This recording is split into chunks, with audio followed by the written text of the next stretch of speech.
Good day, everyone. OGP 6 is about the Katipunan and the Kartilya, founding and demise. And we are the reporters for this topic. The Katipunan was officially called Kataas-Taasan Kagalang-Galangang Katipunan ng mga Anak ng Bayan and is abbreviated to KKK. It was a Filipino revolutionary society plotting against their colonizers. It operated as an alternative Filipino government complete with a president and a cabinet. On July 7, 1892, the newspapers published the news about the arrest of Rizal the previous night and the Governor-General's order to banish him to the Pitan. Patriotic Filipinos met at a house on Azcaraga Street, Manila, now Claro M. Recto Avenue. These men were Andres Bonifacio, Teodoro Plata, Valentin Diaz, Ladislao Diwa, and Deodato Arellano. They organized the secret society called Kataas-Taasan Kagalang-Galangang Katipunan ng mga Anak ng Bayan, or KKK. Andres Bonifacio laid down three primary objectives of the Katipunan: the civic, political, and moral. Civic was based on the principles of self-help and the defense of the weak and the poor. Political was the separation of the Philippines from Spain to secure the independence of the colony. And last, moral, which is focused on the teaching of good manners, hygiene, and good moral character. So, in year 1892, Filipinos were interested in the overthrow of the Spanish rule, founded an organization following Masonic rites and principles to organize armed resistance and terrorist associations within a context of total secrecy. So within that year, Katipunan government was a form of a secret. And then, it served as an alternative Filipino government complete with president down to cabinets. And now, there are three types of sangguniang hukuman are known as the Judicial Council, for it is the sets of direction for improving the quality of justice. So first is the Kataas-Taasang Sanggunian are known as the Supreme Council and the Central Government. It is where the highest officials belongs. Second is the Sangguniang Bayan or the Provincial Council and the Provincial Government. It holds the provinces. Now, third and the last is the Sangguniang Balangay or known as the Popular Council and the Municipal Government, which holds the municipals, cities, and towns. And lastly, Katipunan Assembly was composed of Supreme Council and the presidents of the Provincial Council. The elected officers of the first Supreme Council were the following: Deodato Arellano as the President or the Supremo, Andres Bonifacio as the Comptroller, Ladislao Diwa as the Fiscal, Teodoro Plata as Secretary, and Valentin Diaz as the Treasurer. And for the second officers in the second Supreme Council were as follows: Roman Basa as Supremo or the President, Bonifacio as Fiscal, Jose Toriano Santiago as Secretary, and Vicente Molina as Treasurer. The elected councilors were Bricio Brigado Pantas, Tristito To Javier, Teodoro Plata, Teodoro Gonzales, and Ladislao Diwa. Katipunan membership has three grades. Now, the first grade is known for the Katipon or Associate, which wore a white ribbons, while the second grade is known for the Kawal or the Soldiers, which wore a green hood with white triangle lines. And now, the third grade is known for the Bayani or the Patriot, which wore a red mask sash with green borders. In recruiting member, they use the triangle method. Now, what is triangle method? It is where the original member recruits two members who have never met before. However, they only knew the original member who had taken them in. This is and this aimed to remain the secrecy of the group. The Philippines' national flag made its first public appearance at General Aguinaldo's Declaration of Independence from Spain. Prior to this flag, there were several Katipunan flags and war banners, and some of the revolutionary generals had their own flags, some of which stand some similarity to the present national flag. The first KKK, or the Kataas-Taasan at Kagalang-Galangang Katipunan ng mga anak ng bayan, or the highest and the most honorable society of the sons of the nation. With the establishment of the Katipunan, Andres Bonifacio requested his wife, Gregoria de Jesus, and with the help of Benita Rodriguez, to create a flag for the society. So de Jesus created a simple red flag bearing the society's acronym, KKK, in white and arranged horizontally at the center of rectangular piece of red cloth, or locally called kundiman. The color red represents the blood and the courage of the Katipuneros who stood ready to fight for freedom and shed their blood if need be. So this was the flag which was developed during the first cry of nationhood at the District of North Manila in August 1896. This was the first official flag of the society. So another is the early Katipunan 1K flag. In some areas, only one, while letter K was positioned on a rectangular piece of red cloth. So the second Katipunan flag, some members of the Katipunan used other variations. A red flag with the three white letter Ks are arranged in an equilateral triangle, a shape prominent in Philippine revolutionary imagery. At the center of the rectangular field, the Magdala faction of the Katipunan, which also operated in Cavite under General Emilio Aguinaldo, used a flag alike to the Magdiwang factions. So it features a white sun with a red baybayin letter KA. So this symbol has recently been revived by a breakaway group of army officers calling themselves the Magdalog Group. So these officers rebelled against the government of Gloria Macapagal Arroyo at the command of Senator Gregorio Honasan. Another is the flag of Magdiwang faction. So when the revolution heated up, the Magdiwang group of Katipunan, which operated in Cavite under General Santiago Alvarez, adopted a flag consisting of a red flag with the character at the center of the flag is a K in an ancient Filipino alphabet or Alibata script in white place at the center of a sun with 8 pointed rays. So again, representing the Katipunan and the 8 revolutionary provinces in Luzon that pledged its support to fight under Aguinaldo's banner and to start the Philippine Revolution. So this flag became the first official banner of the revolutionary forces and was blasted in the crowd celebrated at Imus. Also, the Son of Liberty flag, the first official flag of the revolutionary government of General Emilio Aguinaldo, the first Filipino national flag. So a red flag with a white sun of 8 rays, symbolizing the search for liberty.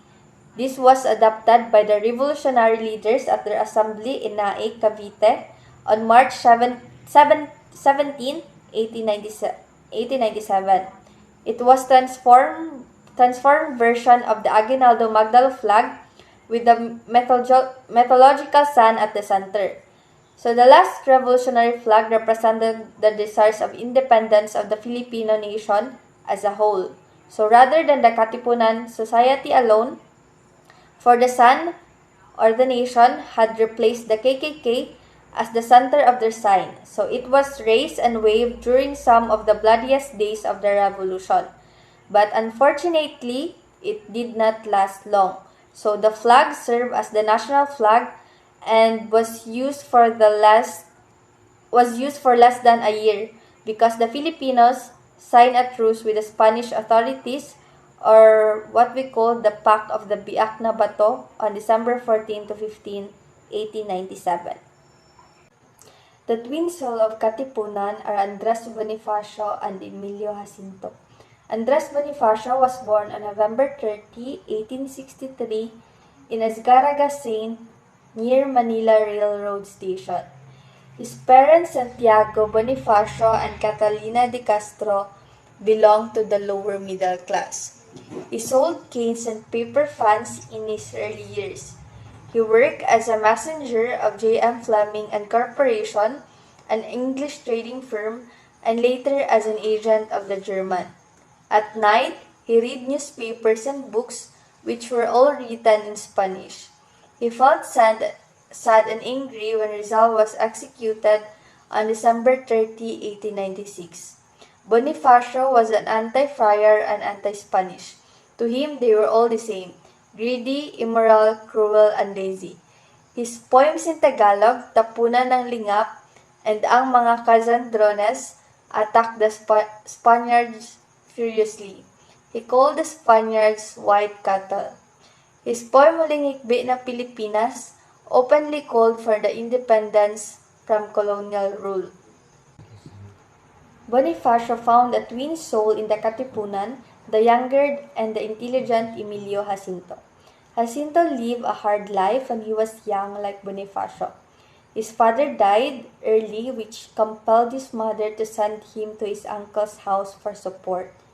He first studied at San Juan de Letran and later transferred at the University of Santo Tomas, where he studied law. Jacinto believed that the people could be reached only through their own language, so they both write in Tagalog.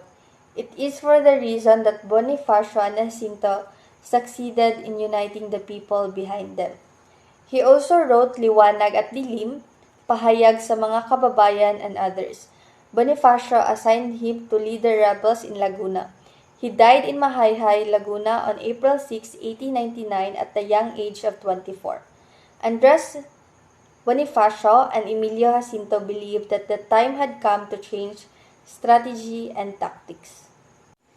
The Primer of Katipunan, also known as the Kartilya ng Katipunan, is written in 1892 by Emilio Jacinto.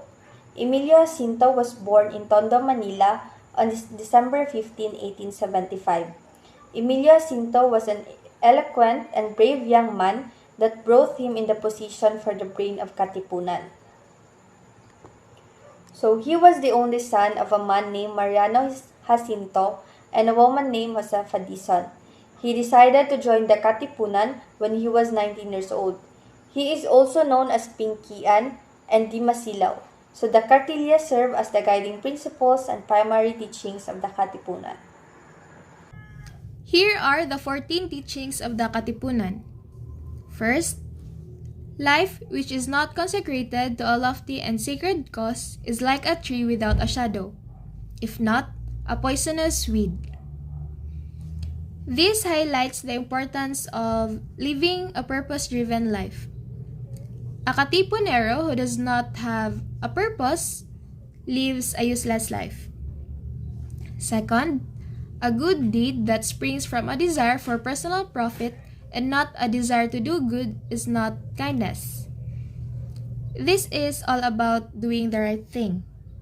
A deed carried out for the sake of fame is not worthy of any praise. Third, true greatness consists in being charitable, in loving one's fellow men, and in adjusting every movement, deed, and word to true reason. This teaching shows what kindness really means. The true act of kindness for a Katipunero is in the love and service he renders to other people and not the other way around. Fourth, all men are equal, be the color of their skin black or white. One may be superior to another in knowledge, wealth, and beauty, but cannot be superior in being. This highlights equality. Every Katipuneros are treated equally no matter what race or educational background he has. Fifth, he who is noble prefers honor to personal gains. He who is mean prefers personal profit to honor. This teaching shows what honor should mean for a Katipunero. A true Katipunero values honor more than his personal interests. Sixth, to a man with a sense of shame, his word is inviolate. This is all about being a man of word. A Katipunero who has a sense of shame must be true to his words. 7th, don't fritter away time. Lost riches may be recovered, but time lost will never come again. This teaching shows the value of time. A Katipunero must give importance to time. For the Katipunan, a time that is lost will never be back. 8th, defend the oppressed and fight the oppressor. This teaching is all about fighting for what is right. A Katipunero must protect the weak and fight those who oppress the weak. 9th, an intelligent man is he who is cautious in speech and knows how to keep the secrets that must be guarded. This highlights the importance of trust. A Katipunero is careful with what he says and keeps the things that must be kept a secret. 10th, in the thorny path of life, man is the guide of his wife and children. If he who guides moves toward evil, they who are guided likewise move towards evil. In this teaching, this is all about being able to lead a family. A Katipunero must lead his family to the right path. If the leader is consumed by evil, so does his followers. 11th, think not of woman as a thing merely to while away time, but as a helper and partner in the hardships of life. Respect her in her weakness and remember the mother who brought you into this world and who cared for you in your childhood. This teaching is all about women. A Katipunero must give importance to a woman. He must not see her as an object nor a pastime. That whenever a Katipunero sees a woman, he will remember his mother who nurtured him. 12th, what you do not want done to your wife, daughter, and sister, do not do to the wife, daughter, and sister of another. This gives importance to every action that one has to make. A Katipunero must not do the things that he does not want to be done to him or to his family. 13th, the nobility of a man does not consist in being a king, nor in the highness of nose and the whiteness of the skin, nor in being the priest representing God, nor in the exalted position on this earth, but purely and truly noble is he who, though born in the woods, is possessed of an upright character, who is true to his words, who has dignity and honor, who does not oppress and does not help those who oppress, who does know how to look after and love the land of his birth. This is about having the right character. A Katipunero's life is not measured by what is his status in life, nor with the things that he possesses. Instead, it is in his character and his love for the native land. 14th and the last teaching. When this doctrine spread and the sun of beloved liberty shines with brilliant effulgence in these unhappy isles, and sheds its soft rays upon the united people and brothers in everlasting happiness, the lives, labors, and sufferings of those who are gone shall be more than recompensed. In this last teaching, it shows a glimpse of what the author desires. It shows the sense of hopefulness for the motherland and that all the sacrifices made is not all for naught. The main purpose of the text is for the new members to understand rules, principles, and teachings of the Katipunan. It also encouraged people to avoid having change of hearts in choosing to join and ensures that they understand that joining the brotherhood is not easy, and they will do what is needed wholeheartedly. So, numerous accounts dated the making of Kartilya to 1896 wherein the Supremo, or also known as Andres Bonifacio, wrote 14 rules that serves as a guideline for the new members. So, an earliest reference was found in the Supreme Assembly meeting held in December 1895. So in 1892, Emilio Jacinto wrote the Kartilya ng Katipunan and the Oath of the Katipuneros. So according to the Presidential Museum and Library, Bonifacio's admiration to Jacinto motivated him to write a decalogue and to adopt Jacinto's Kartilya as the official teachings of the Katipunan. So the Decalogue somehow resembles the Ten Commandments, while Jacinto's Kartilya resembles the declaration used in Mabila's Masonic Lodge, and its preamble echoes the purpose of the Masonic document. So a historian named Jim Richardson said that Kartilya is the best known of all Katipunan texts.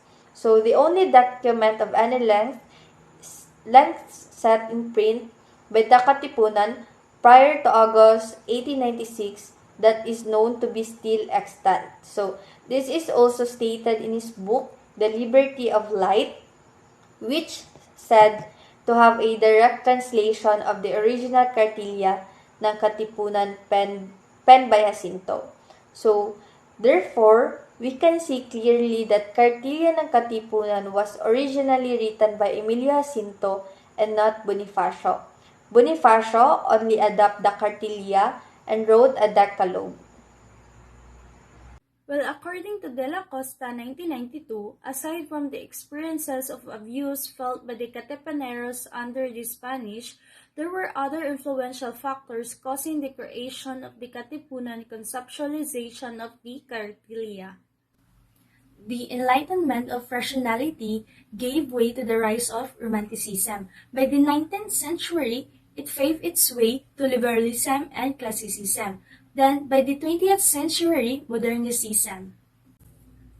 So during this period, secret societies flourished, coffee houses, newspapers, and other literary saloons emerged as the new venues for ideas to circulate. Now, second is the French Revolution. So in year 1789 was the culmination of the High Enlightenment vision of throwing out the old authorities to remake society along the rational lines. The ideas of Enlightenment and French Revolution inspired the illustrators in Europe and in the island. These two events in the globe encouraged the Filipinos to take up and stand up for reforms and later independence. Books from Europe easily reach in the Philippines through the opening of the Suez Canal, which leads to the spread of the idea of liberty, equality, and fraternity. Third is the coming of Masonry in the Philippines. Now, what is Masonry? Masonry is a civic movement promoting the fraternity and the good works. In year 1856, Freemasonry or Mansory was introduced in the Philippines, and native Filipinos were not allowed to join the organization. However, it was not clearly stated why the native Filipino were not permitted to join the organization. Well, in fact, that Rizal was a Freemason who condemned the corrupt ways of the church and upheld the individual and national liberty. In year 1889, Garciano Lopez Haina organized the Lucha Revolution in Barcelona through the support of Grande Oriente Español, hence the root of true Philippine Masonry. Fourth is the propaganda movement. The death of Gomborza in 1872 awakened the strong feelings and anger, resentment among the Filipinos. So moreover, due to the writings produced by the propaganda movement, inspired Andres Bonifacio and other radicals to establish the Katipunan and set the Philippine Revolution in place. And lastly, the La Liga and the Cuerpo de Compromisarios. In year 1892, Jose Rizal arrived home and supported the Masonic leaders. He established the La Liga Filipina. However, he was arrested and soon deported to Dapitan. Bonifacio and the other members witnessed the deportation of Rizal, which signed as the reforms were no longer attainable. So therefore, before the arrival of the La Liga, Andres Bonifacio established the secret society called Katipunan. 6 months after the revival of the La Liga, two functions were emerged. The first one is wanted to continue the society's aim of peaceful reforms, and the second one is to advocate the overthrow of the colonial government. Now, it was sad to know that in October 1893, the La Liga was dissolved. After Rizal's arrest and deportation to Dapitan, La Liga Filipina dissolved. This was later replaced by a call for aggressive reforms put forward and favored by Bonifacio. Upon hearing of Rizal's arrest, Bonifacio and his fellows founded the Katipunan. The anti-colonial secret organization eventually attracted people from lower and middle classes across the country, and joining them in an armed revolt against Spain. Rizal, being the country's national hero, refused to participate. He believed timing wasn't on their side and the nation was still unprepared. In spite of his friends' reservations, Bonifacio and his fellow Katipuneros continued with their plan. Yet, on August 1896, a Spanish friar found them out. After the discovery of the Katipunan, Spanish authorities made several arrests to identify their members. Bonifacio and his fellows were planning a nationwide revolt. This led to an event called the Cry of Pugadlawin, where revolutionaries took part in a mass tearing of cedulas or community tax certificates, symbolizing their fight against Spain. Bonifacio simultaneously planned an attack on Manila. However, they were caught off guard as though the revolutionaries were greater in number. The Spanish authorities were more armed. According to historical accounts, Bonifacio continued with his plan despite the failure in his first attempt. The revolt flared up in the surrounding provinces including Central Luzon, San Juan del Monte, and Southern Tagalog. After several unsuccessful revolts, rebels in Cavite finally had a taste of victory. Under Emilio Aguinaldo and Mariano Alvarez, the Philippine Revolution was in full swing. The revolution dragged down the name of Rizal. He was accused of being associated with a secret militant society. Charged with sedition, conspiracy, and rebellion, Rizal was sentenced to death by firing squad. Bonifacio soon set out to Naik, Cavite, where he established a rival government against Aguinaldo. Upon learning this, Aguinaldo ordered the official arrest of Bonifacio. Bonifacio was captured and found guilty of sedition and treason by the War Council. They were soon executed near Maragondon. They came up with a pact that called for an end to the revolution, which was positively favored by the Spanish Governor-General. Meanwhile, Aguinaldo became friendly with the United States. He met with a U.S. consul who advised him to cooperate with the Americans, and so on. From his exile in Hong Kong, Bonifacio eventually returned to the Philippines and resumed the attacks against the Spanish authorities. And on June 12, 1898, Aguinaldo declared the country's independence and the birth of the Philippine Republic. It was December of that year when the Spanish government ceded the Philippines to the United States through the Treaty of Paris. While it ended the Spanish-American War, the Americans took possession of the Philippines. So that is all. Thank you so much for listening.